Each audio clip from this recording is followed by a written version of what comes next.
Om Swastiastu, Ibu Guru dan teman-teman semuanya. Perkenalkan, kami dari kelompok Power Rangers.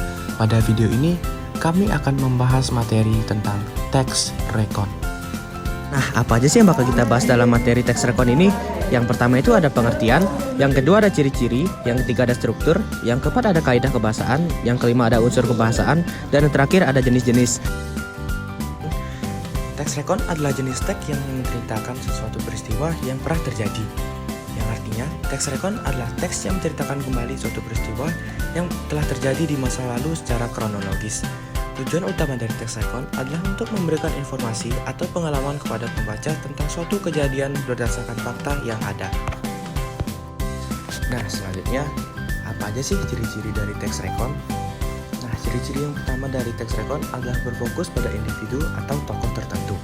Artinya, teks rekon biasanya menceritakan pengalaman atau kejadian yang dialami oleh seseorang atau sekelompok orang tertentu.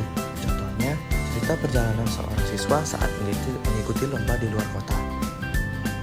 Ciri-ciri yang kedua, disampaikan secara kronologis atau urutan waktu. Maksudnya, kejadian dalam teks ini disusun sesuai urutan waktu, dari awal hingga akhir, sehingga pembaca bisa memahami bagaimana peristiwa itu terjadi secara runtun. Misalnya, cerita tentang liburan dimulai dari keberangkatan, aktivitas selama liburan, hingga kepulangan. Yang ketiga, menggunakan kata kerja aksi dan keterangan waktu. Kata kerja aksi adalah kata yang menunjukkan tindakan dalam cerita, seperti berlari, melihat, mendengar, dan menulis. Keterangan waktu menunjukkan kapan suatu kejadian terjadi, misalnya kemarin, pagi tadi, setelah itu, dan akhirnya. Nah, selanjutnya. Yang selanjutnya itu ada struktur dan teks rekon. Struktur dari teks rekon ada 3. Yang pertama, orientasi. Orientasi merupakan bagian pengantar yang berisi informasi awal berupa waktu, tempat, dan juga tokoh. Lalu yang kedua ada urutan peristiwa.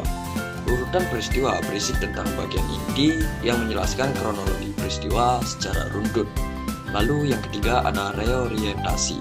Bagian ini merupakan bagian yang opsional, boleh ada ataupun tidak, dan berisi tentang kesimpulan atau refleksi pribadi dari teks rekon tersebut. Nah, ini sekarang kita akan membahas kaidah kebahasaan dari teks rekon. Jadi, kaidah kebahasaan dari teks rekon itu yang pertama menggunakan kata kerja aksi. Contohnya seperti berlari, melihat, dan berbicara. Yang kedua, menggunakan kata keterangan waktu. Contohnya kemarin, pagi tadi, atau 2 tahun yang lalu.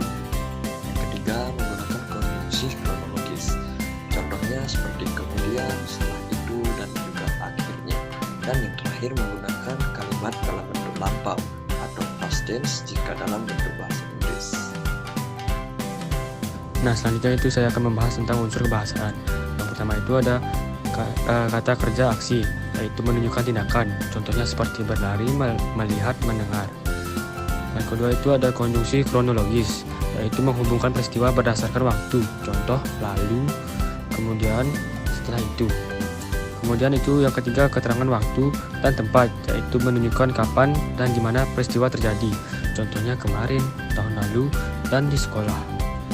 Kemudian ada yang keempat, kalimat dalam bentuk lampau, yaitu menggunakan kata kerja bentuk lampau karena kejadian sudah terjadi. Contohnya, saya pergi ke Bali tahun lalu. Kemudian yang kelima yang terakhir, kata ganti orang, yaitu menyebut pelaku dalam cerita. Contoh, saya, kami, dia, dan mereka. Baik, di teks rekon ini ada 3 jenis. Yang pertama, teks rekon pribadi. Teks rekon pribadi ini menceritakan kembali pengalaman pribadi seseorang. Jenis teks ini menekankan pada apa yang dialami dan dirasakan oleh penulis. Yang kedua, ada teks rekon imajinasi. Teks ini menggambarkan suatu situasi, peristiwa, atau cerita yang berasal dari imajinasi atau khayalan penulis, bukan berdasarkan kenyataan. Yang terakhir ada teks rekon faktual.